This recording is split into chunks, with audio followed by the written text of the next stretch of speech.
Jeigu pirma sesija nepatiko, tai terapija apskritai žmogui nepadės.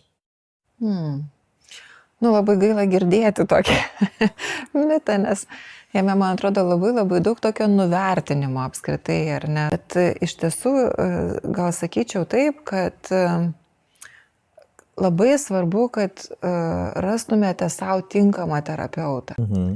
Nes gali būti, kad, tarkim, ar ne, nu, va, tas specialistas konkretus, pas kurį kreipiatės, nu, kad gal iš ties kažkuom tai, nežinau, gal net primena tėtį ar mamą, ypač jeigu santykis ar nekomplikuotas buvo su kažkuriuo iš jų.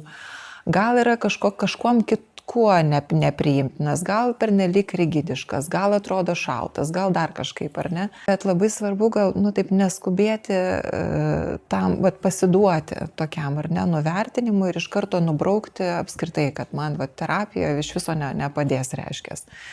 Vienas dalykas, kad aš visada paprastai rekomenduoju, nu, gal neskubėti spręsti vien iš pirmo susitikimo, nes to tikrai yra per mažai. Retai apskritai, ką nors darome, ar ne, jau puolame prie kažkokių psichoterapinių intervencijų, ar spręsti kažkokias jau, ar ne, čia kliento, tarkim, problemas ar sunkumus.